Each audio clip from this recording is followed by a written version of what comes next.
अपने दिल पर हाथ रख कर देखना, और कथाओं का स्मरण करना। उस कथा में आपको टेंशन रह सकता है, बहुत चिंता रह सकती है, दिन भर खड़े रहना पड़ सकता हो, पर शंकर की कथा में कोई चिंता करने की जरूरत नहीं पड़ती। अलमस्त होकर जहां जगह मिले आप भी कथा सुन सकते, आप भी कथा सुन। हम प्रशासनिक अधिकारियों से भी कहते हैं कि आपको खड़े रहने की ज्यादा जरूरत नहीं, आप तो कथा का लाभ ले लो।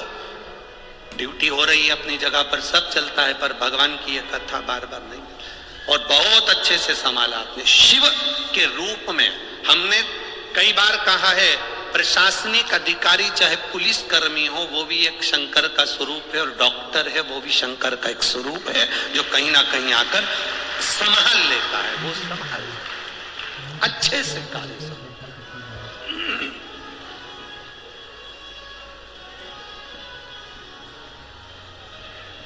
आप शिव भक्ति को करो, शिव आपको टेंशन से मुक्त कर देता है। आप में से जितने लोग भी शंकर जी के मंदिर में जल चढ़ाते हैं ना, जब से आपने जल चढ़ाना चालू करा है उसके पहले के दिन निकालना, और जब से आपने जल चढ़ाना प्रारंभ करा उसके दिन निकालना।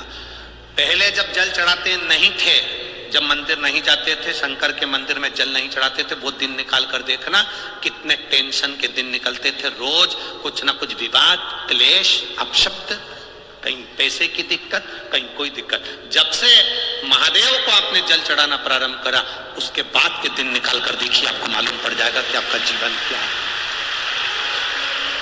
आपका जीवन क्या है। आपको मालूम पड़ेगा कि शिव को जल चढ़ाने का लाभ क्या है, शंकर के मंदिर जाने का लाभ क्या है, शिव की स्तुति करने का लाभ क्या है, शंकर का गुणगान करने का लाभ क्या है, शंकर की भक्ति में डूबने का लाभ क्या है, शंकर की शिव महापुराण की कथा का रसतत्व ग्रहण करने का लाभ क्या है। उसका एक तत्व आपके भीतर समाहित होगा।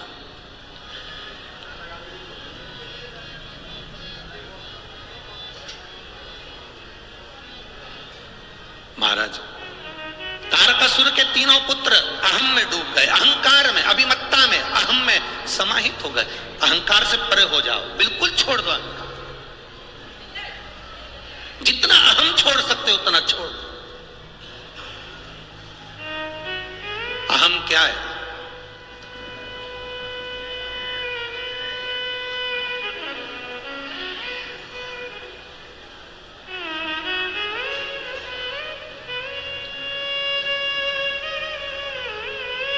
कौशल्या मैया के पास में राम जी महाराज आकर बैठे। माता कौशल्या ने गले से राम जी को लगाया। कौशल्या जी ने राम जी से कहा, बेटा तूने रावण को मार दिया। माता कौशल्या राम जी से कह रही है, मेरे बेटे राम ने रावण को मार दिया, लंकेश को मार दिया। राम जी कहते हैं, मैंने रावण को नहीं मारा। मां, मैंने रावण को नहीं मारा। तो कौशल्या माता ने कहा, तूने रावण को नहीं मारा तो फिर मारा किसने? राम जी कहते हैं, मैंने रावण को मारा। अभी क्या कर रहे थे राम जी? मैंने रावण को नहीं मारा। मां, मैंने रावण को नहीं मारा। कौशल्या जी ने पूछा, तूने रावण को नहीं मारा तो फिर रावण को मारा किसने? तो राम जी कहते हैं, मैंने रावण को मारा। मां पूछती है, अभी तो तू कह रहा था कि मैंने रावण को नहीं मारा, अब तू कह रहा है कि मैंने रावण को मारा, ये कैसी बात है राम? राम कहते हैं, मां, राम ने रावण को नहीं मारा, रावण को उसके मैं मतलब अहंकार, अहंकार ने रावण को मार दिया। कभी मत कहो कि मैंने कुछ करा, ना ना ना, करते हो मेरे बाबा, मेरा नाम हो रहा है। प्रभु आपकी कृपा से सब काम हो रहा है, मैं नहीं कर सकता कुछ। शिव महापुराण की कथा में स्वयं तुमरुका जी चंचुला देवी को शिव महापुराण की कथा सुनाते हैं। चंचुला का पति बिंदुक प्रेत योनि में पड़ा हुआ है। तुमरुका जी जब कथा सुनाने के लिए बैठे, देवाधिदेव महादेव ने कहा, तुमरुका जी मैं यजमान बनाऊं। शंकर पार्वती शिव महापुराण के यजमान थे।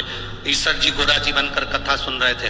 शंकर पार्वती ने कहा, तुमरुका जी मैं यजमान बना हूं, तुम कथा कहना प्रारंभ करो। तुमरुका जी ने हाथ जोड़कर कहा, शिव महापुराण की कथा मैं बांट सकूं ये मेरी सामर्थ्यता नहीं है। कोई दूसरी पुराण होती तो मैं बांट सकता था, पर शिव पुराण की कथा मैं कभी नहीं बांट सकता। शिव महापुराण की कथा कौन बांचेगा? शंकर भगवान से तुमरुका जी ने कहा कथा आपको बांचना पड़ेगी। शंकर जी कहने लगे फिर सुनेगा कौन? तुमरुका जी कहते कथा आपको सुनना पड़ेगी। शिव महापुराण की कथा करवाएगा कौन? क्योंकि चंचुला देवी तो वेधव्य है, ये कैसे करवा सकती है? तो कथा करवाओगे भी आप, सुनोगे भी आप और बांचोगे भी आप, कोई दूसरा नहीं बांच सकता। शिव महापुराण की कथा बांचने वाला भी शंकर है, सुनने वाला भी शंकर है और कराने वाला भी शंकर है, उसके सिवा कोई नहीं करा सकता।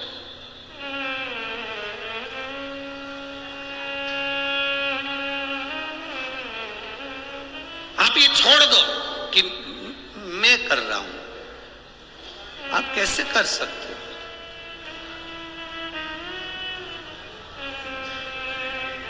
कई माताएं बड़े गुस्से में कह देती है वो तो मैं जिंदा हूं ना इसलिए सब काम हो रहा है। जिस दिन मर गई ना आटे दाल का भाव मालूम पड़ जाएगा। ये जितनी जितनी बूढ़ी बूढ़ी माताएं होती है ना बहुत अकड़ में कहती हैं वो तो मैं हूं ना इसलिए ये दिवाली पे गुजिया पपड़िया बन रहा है। जिस दिन मैं मर गई ना उस दिन आटे दाल का भाव मालूम पड़ जाएगा। तो जो डोकरी तुमसे ऐसा क्यों उससे क्यों आधे घंटे मरी जा, आधा घंटा मर। एक सेठ जी थे वो हमेशा कहते थे मैं मर जाऊंगा तो मेरे पीछे पूरा परिवार मर जाएगा, मेरा परिवार मुझे इतना चाहता है, मेरे घर के लोग मुझे इतना चाहते हैं कि मैं मर गया तो मेरा पूरा परिवार मर जाएगा। एक गुरुजी आ गए, उन गुरुजी ने सेठ जी से कहा काहे को मेरा मेरा करते रहते हो, मेरा परिवार मेरा परिवार, मेरा घर मेरा परिवार, मेरा दुकान, मेरी सत्ता, मेरा वैभव, मैं मर जाऊंगा तो मेरा परिवार मर जाएगा। क्या तुम्हारे परिवार वाले तुमको इतना चाहते हैं? हाँ, मैं मर गया तो मेरा पूरा परिवार मर जाएगा। गुरुजी ने कहा ले ये एक काम कर कि तू आधे घंटे के लिए पानी पीता पीता लुढ़क जा, मैं सबसे कह दूंगा तुम मर गया, मैं भी तो देखूं कितने मर रहे तेरे साथ। इतने में सेठ जी बोले गुरुजी क्यों फालतू की बात करते हो, जरा सा मुझे कुछ हो जाता है तो मेरी पत्नी रोने बैठ जाती है, छाती पीटने बैठ जाती है, उसकी तो बीपी ऊंचा नीचा हो जाता है, शुगर ऊपर नीचे हो जाती है, चक्कर खा के नीचे गिर जाती है। गुरुजी बोले ऐसा नजारा मैंने आज तक नहीं देखा, मर तो थोड़ा तो गिर, ये तो मैंने आज तक नहीं देखा है ऐसा।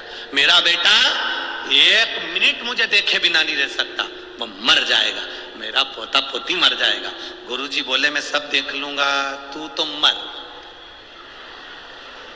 और अगर मेरे परिवार को कुछ हो गया तो गुरुजी बोले उसकी गारंटी मेरी स्टाम्प पे लिखवा ले, तू मर। उसने कहा अगर कुछ हुआ, गुरुजी बोले मर तो बस पानी पीते पीते लुढ़क जा। कितनी देर तक मरूं? बस सांस रोक लेना, मैं डॉक्टर से खिलवा दूंगा ये मर गया। जब तक मैं नहीं बोलूं तब तक उठना मत, आओ देख लेना गुरुजी अगर मेरे परिवार को कुछ हो गया तो तुम जानना। गुरुजी बोले मेरी गारंटी तुम मर। वो पानी पीता पीता लुढ़क गया, सांस रोक ली, डॉक्टर को उन्होंने 100-500 रुपए दिए और कहा बोल दो ये मर गया। डॉक्टर साहब भी वहीं बिठा लिया और कह दो मर गया। डॉक्टर ने कह दिया मर गया। पत्नी खूब धाड़ धाड़ के रोने लगी, पत्नी खूब रोई, नई नई डिजाइन में रोई, खूब अच्छी अच्छी डिजाइन में रोई।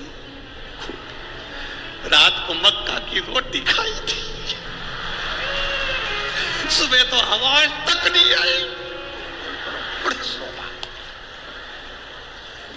खूब डिजाइन में रो रही।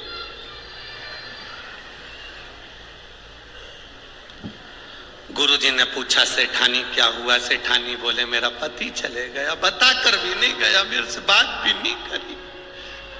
गुरुजी बोले मेरे पास में एक ऐसी बूटी रखी है, तू खाएगी, तू मर जाएगी, तेरा पति जिंदा हो जाएगा, ले। इतने में सेठानी बोली इनकी तो उम्र हो गई थी,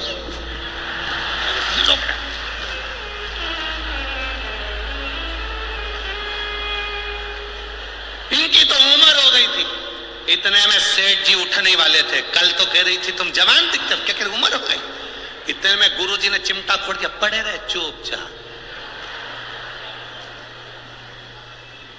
बेटा रो रहा था, तू क्यों रो रहा है? पिताजी चले गए, ये भी नहीं बताया कि किससे कितना लेना था।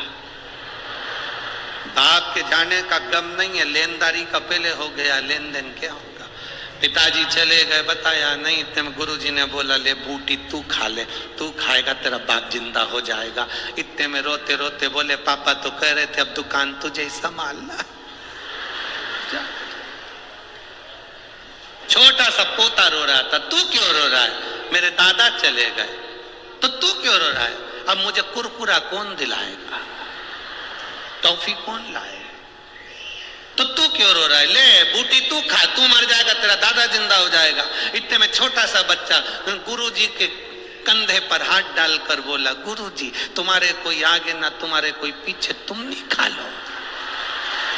और गुरुजी को खवा रहा है। अरे वाह वारी दुनिया मतलब की दुनिया में किसी कौन किसका है संसार में? कोई किसी का नहीं। हमको लगता है ये मेरे, अरे भगवान राम से कौशल्या माता ने कहा तूने रावण को मारा, राम जी कहते मैंने नहीं मारा। रावण को किसने मारा? रावण को मैंने मारा। भगवान का कहने का मतलब है राम रावण को नहीं मारे। रावण के अंदर जो अहंकार था, रावण के भीतर जो अभिमत्ता थी, रावण के भीतर जो मैं था, हर कभी चिल्ला चिल्ला के कहता फिरता था मैं लंकेश, मैं लंकेश, मैं लंकेश। ऐसे कई लोग होते हैं तुरंत अपना परिचय दे देते, तुम मुझे जानते नहीं हो, मेरे पास ये पद है, मेरे पास ये प्रतिष्ठा है। किसी सतगुरु के पास जाना,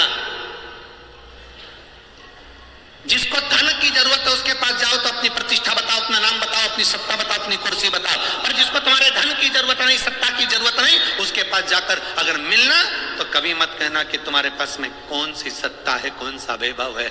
वहां जाकर कहना कि बस कथा सुनने आया हूं, बहुत सुना था महादेव की कथा का लाभ, इसलिए उसके चरणों में बैठकर श्रवण करने आया हूं। मेरी कौन कुर्सी, कौन पद, कौन सत्ता, हमें मतलब नहीं। तुम कथा सुनने के लिए आए हो, बाबा की कथा सुनने के लिए बैठो। भोलेनाथ जी की दृष्टि तुम पर पड़ जाए उस कथा को सुनते सुनते, तो जब वो चोर को कुबेर बना सकता है तो तुम्हें भी राज सिंहासन पर बिठा सकता है। ये उसके ऊपर निर्भर।